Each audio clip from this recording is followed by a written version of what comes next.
Somewhere right now, a 45-year-old is making their last mortgage payment. 30 years of payments, 360 months. And after all of that, they've paid the bank almost twice what their house was actually worth. That's not a bad deal they got. That's the standard American deal.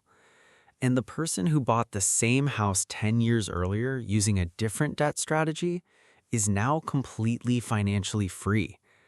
There's one number inside every loan you've ever taken that determines which person you become. Most people never learn what it is. Their bank is counting on that. And here's what's going to genuinely surprise you. The wealthy don't avoid debt. They use more of it, just differently.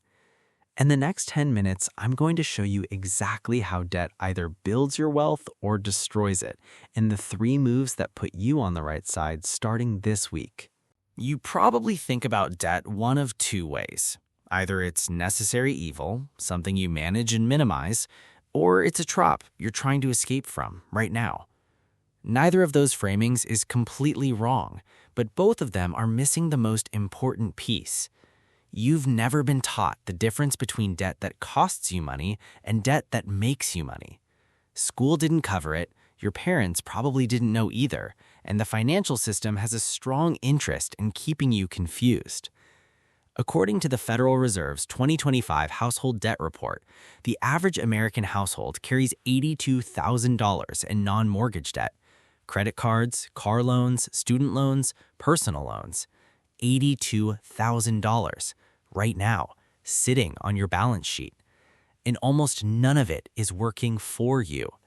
You're carrying the weight of it every single month, watching it affect your credit score, your stress levels, your options. And the worst part, you don't have a framework for understanding which debt to keep, which to eliminate, and which to use as a tool. Until right now. And here's the part that's going to make you actually angry. That number I mentioned, the one hiding inside every loan, it's not the interest rate. It's not the monthly payment. It's something your lender calculates before you ever sit down to sign. And it determines whether you pay $10,000 in interest or $100,000 on the exact same loan amount. I'll show you exactly what it is in about 3 minutes. But first, you need to understand the 2 types of debt and which one is currently running your financial life. Here's exactly what this costs you if you never learn the framework. 2 people, same income, $65,000 a year, same age, 28. Person A never learns the difference between good debt and bad debt, carries credit card balances at 22% APR for 20 years, pays the minimum, barely moves the needle. By 48, they've paid over $90,000 in credit card interest alone and still owe money. Person B learns the framework this week, stops using the 22% cards, redirects $400 a month to a Roth IRA at Fidelity. By 48, they have $260,000 invested in an S&P 500 index fund. Same 20 years, same income. One paid $90,000 to a bank. One built $260,000 in tax-free wealth. The only difference was understanding the framework. And in about 4 minutes, I'm going to show you the exact number inside your current loans that nobody in Finance YouTube names directly. The 2 types of debt. The foundation. There are exactly 2 types of debt. Type 1. Debt that puts money in your pocket. This is debt used to acquire an asset that generates income or appreciates in value. A mortgage on a rental property. A business loan that generates profit. A student loan for a specific high-return career. The debt itself is creating value that exceeds the cost of the debt. Type 2. Debt that takes money out of your pocket. This is debt used to buy things that lose value immediately. Credit card debt for restaurants and subscriptions. A car loan for a depreciating vehicle. Buy now, pay later for consumer goods. The asset, if there even is one, is worth 0 the second you own it. Here's what nobody says clearly. 90% of American consumer debt is type 2. You're borrowing money at 22% to buy things that are worth zero within months. The bank loves this. Your net worth does not. The action. Before taking on any new debt, ask one question. Will this asset be worth more than what I owe in 5 years? If no, it's type 2 debt. Avoid it or eliminate it first. The hidden number. Amortization. Here it is, the number nobody explains. It's called amortization, and it's the schedule of how your payments are split between interest and principal every single month. In plain language, in the early years of any loan, the bank takes almost all of your payment as interest. You're barely paying down what you actually owe. On a $300,000 mortgage at 7% over 30 years, your first payment is around $1,996. Of that, $1,750 goes to interest. Only $246 reduces your actual debt. You paid $1,996 and only moved the needle by $246. That's 12% going toward what you owe. By year 15, the split becomes roughly 50-50. By year 25, most of your payment finally goes toward principal. Pattern interrupt. This is why people who sell their house after 7 years have barely built any equity, even though they made 84 payments. The bank collected most of that money as interest. They kept almost none of it as ownership. The action. Go to bankrate.com/mortgage/amortization calculator right now. Plug in your current mortgage or largest loan. Look at the first year breakdown. See exactly how much of your last 12 payments actually reduced your debt. This number will change how you think about every loan you ever sign. Credit card spiral. Type 2 debt in action. Credit card debt is the most aggressive form of type 2 debt.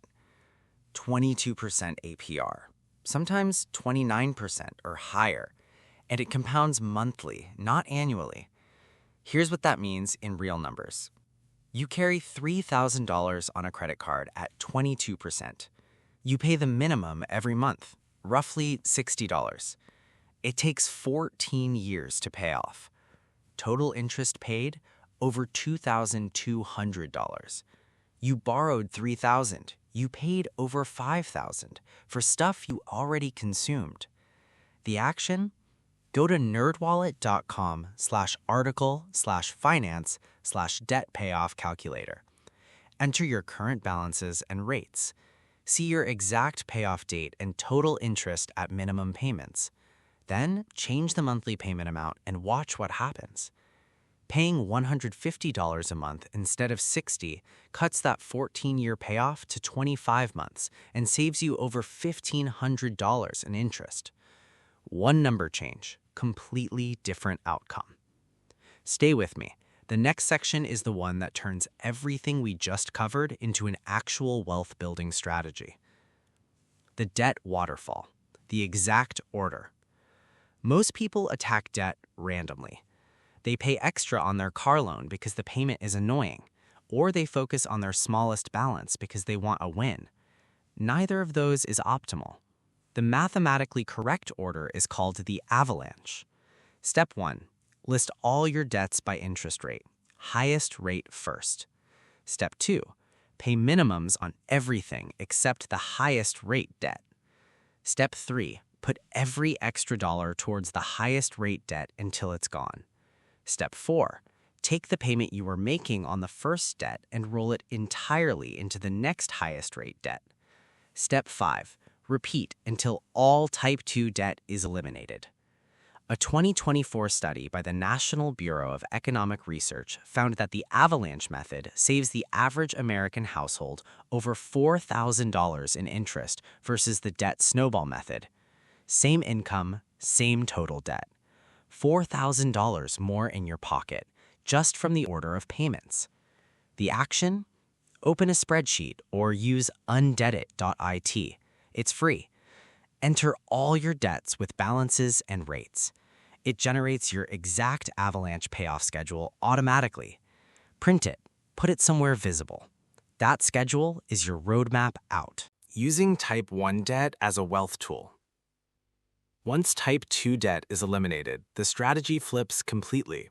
Now debt becomes a tool, specifically for acquiring assets that generate returns. The most accessible form of wealth-building debt for most Americans is a mortgage on a primary residence. A 30-year at 7% sounds expensive, but if your home appreciates at 3 to 4% annually, and you're building equity every month, and you're getting a mortgage interest tax deduction from the IRS, the effective cost of that debt is often lower than you think. Even more powerful, if you invest the difference between renting and owning in an S&P 500 index fund at 10% historical returns, the debt is actually making you money on both ends simultaneously. This is what the wealthy do that nobody explains. They don't just avoid debt, they use it to create parallel wealth streams. Here's what nobody tells you about debt. The wealthiest Americans don't have less debt than you. They have more. The Federal Reserve's 2025 Survey of Consumer Finances found that households in the top 10% by net worth carry more total debt than households in the middle 50%. More debt, more wealth. How? Because all of their debt is Type 1. They borrow at 4% to invest at 10%. Every dollar of debt is creating more wealth than it costs. Warren Buffett's Berkshire Hathaway carries billions in debt, not because he's struggling, because debt at low rates deployed into high-return assets is how wealth compounds faster than savings alone ever could. The goal was never to be debt-free. The goal is to only carry debt that makes you richer. This week, 3 things, right now, not later. Number 1, pull your complete debt picture today. Go to annualcreditreport.com. Free, official, FDIC authorized. List every debt you have with balance, REIT, and minimum payment. Classify each one, Type 1, asset building, or Type 2, consumer. This takes 30 minutes. It's the foundation of everything else. Number 2, set up the avalanche. Go to undebt.it. It's completely free. Enter your Type 2 debts. Generate your payoff schedule. Commit to 1 extra payment per month above the minimum on your highest rate debt. Even $50 extra per month changes the math significantly. Number 3, open a Roth IRA if you don't have one. Go to fidelity.com. Takes 10 minutes, 0 minimum to open.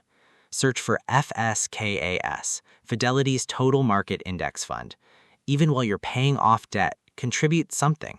The 2026 Roth IRA limit is $7,000. Every dollar you get in now grows tax-free. The IRS gets nothing when you withdraw. That number I mentioned at the start, the one hiding inside every loan, it's the amortization schedule. And now you know how to read it. You know which debt is costing you, which debt is building you, and the exact order to attack it. But here's what most people do after understanding debt. They finally see how the financial system works, and they get angry, really angry.